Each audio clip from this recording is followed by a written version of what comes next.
What's going on, guys? Jesse Haynes here with CardLines.com, and I am back for another part of our eBay Vault exploration. And today we're going to be talking about best practices for buying and selling cards using the Vault. Now, in our previous videos, we've done an overview of buying, which is a deep dive on how to buy cards using the eBay Vault. We've also done a selling guide, so it's the more of a how-to if you're going to buy a card or if you're going to sell a card on the Vault, step-by-step directions. Watch me screen share and walk you through it and learn with me. This is going to be a little bit different. This is more like 10,000 foot view, overview of tips and tricks for buying and selling, things to keep in mind as you do so. So I made this nice presentation so you didn't have to look at my face for 5 to 10 minutes. Best practices for buying cards with the eBay Vault. Number one, you got to sign up before you're ready to buy. It takes 30 seconds to sign up for the eBay Vault. Please go down, scroll down to the comments and look at our description, and we have a link from CardLines to sign up for the eBay Vault. And you should click on that one so eBay knows that we sent you and they smile at us and give us cookies, or however that works. I don't know, I just make the videos around here. So be sure to click on that and sign up. You want to sign up before it is time that you need to, so you're prepared. I'm not positive how it works, to be completely honest. I figured out the eBay Vault too, but my worst fear would be, buying a card that qualifies for $265 or whatever, and you buy it as an auction and you're ready to send it to the eBay Vault, but you haven't signed up, so you don't get the chance to vault it. I don't know if you sign up for the Vault if you can retroactively send it there, so eliminate that headache and that potential problem, if it even is a thing, by just signing up right now as soon as you're done watching this video and changing your life for the better, because that's what my videos do, of course. Understand the rules of the game. That's another big part of it. The eBay Vault is incredibly easy. It's customer friendly. It's straightforward. It's not hard to follow and figure out what's going on, but you need to understand what you're doing before you do it. One of the things in particular, one potential area of confusion could be, what qualifies as a card that you can vault. And eBay defines it as cards that are graded by some of the major companies and acquired for more than $250 on eBay. Click the link below to go to our overview of the eBay Vault, and it is going to give you the exact verbiage. Or even if you click the link for the sign-up page, it's going to give you, in the FAQ at the bottom of the page, you can see exactly what qualifies. So understand those kind of things, what cards you could vault, how the fees work, how the lack of fees work, how you're saving money. If you know how to do all of that and understand the premise of the Vault, then you're going to be geared to succeed. You can buy for flipping using the eBay Vault. We did a guide for making money using the eBay Vault, and it was 3 different strategies. It is buying misspelled cards. It is buying cards that end at a bad time of day, like early morning, 7 a.m., those kind of cards.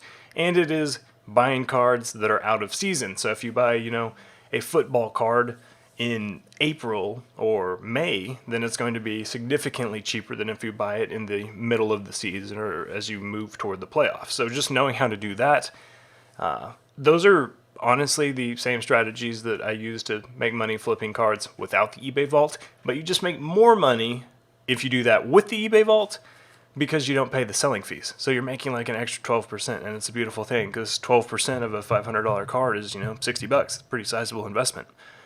Tips for buying. You can also, obviously, buy and hold with the eBay Vault. So if you're not trying to flip and you want, your cards, your big dollar cards held long term, you can always just buy those and send them to the Vault where they're kept stored, insured, protected. Everything that you could worry about is left to the hands of the professionals. eBay's backing them, they're insuring them, there's armed protection at all times. So instead of having the cards, in your house or your safety deposit box, you can just hand them over to the professionals and hold them long term. It's basically, don't treat the Vault like something just for cards that you're trying to buy and flip. You can leave them in the Vault for 5 to 10 years, in theory, and it's still going to be, you're saving the hassle and the worry. Finally, target specific cards and types of listings as you do this. When I say specific cards, I mean kind of depending on what you're trying to invest in. If you're somebody who wants to, roll the dice on more of a high ceiling kind of guy, you can buy a rookie or a young star that has potential to add to his legacy as he or she, plays through their career, wins games, wins championships, earns MVPs, etc. Or if you're more of like, I want to be the blue chip kind of investor, you can buy a graded Hall of Fame card, Hall of Fame rookies. Those kind of cards are basically surefire long-term investments. They're already vintage, so they're just going to slowly go up over time. It's a lower ceiling, but a more sure gradual increase. And lastly, you got to enjoy the perks. There are a lot of advantages signing up for the eBay Vault, so be sure to read through our article and our guide that talks through all of them, but the lack of the fees, the free storage, all that stuff combines for this really easy, enjoyable experience. And selling cards is super easy using the eBay Vault too. Speaking of, here's some best practices for selling cards with the eBay Vault. There's only 3 of them. Basically, the eBay Vault is just like selling cards the normal way, but even easier because all the listings are auto-populated. So you have a card in the vault, and we've walked through this in a video before. You have a card in the vault, and when you're ready to list it, you click List Now.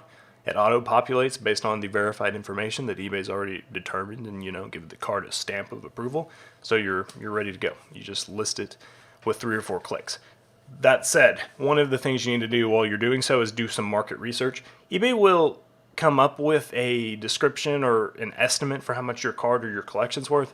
Mine have been very wrong before, I'll be completely honest. And it's hard, I get it. In particular, like I have this Tyreek Hill card that I've been covering in another video, and I bought it. It's numbered to 50, so there's just not a ton of comps. But I bought it for like 400, I think.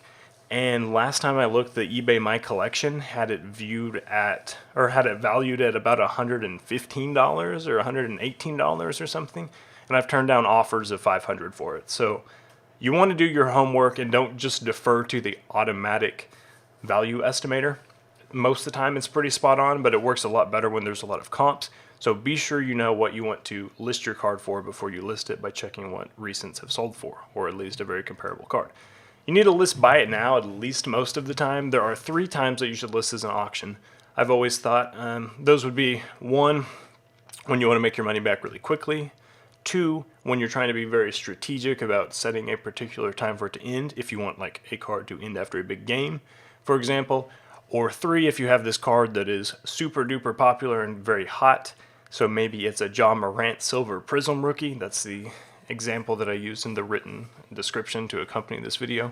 So if you have something that there's going to be a ton of eyeballs on no matter what, you can list that as an auction. But we've done studies before that conclude that buy it nows are the most lucrative way to sell your card. They're always going to sell for a little bit more, so list it, buy it now if you can. And finally, be responsive to questions. If you have a card listed on the eBay Vault, even if it's like an auction or a best offer, buy it now, however, whatever format you choose to go, it's treated like a normal eBay listing, so people are going to message you with questions or thoughts or offers or whatever. So give it the same attention you give the rest of your cards. That's all. That's all my best practices for the eBay Vault. The best practice we can do is just get involved and see it for yourself. So I really encourage you. Like I said, click the link below, get signed up, and we're good to go. See you next time. We're going to talk more about the eBay Vault.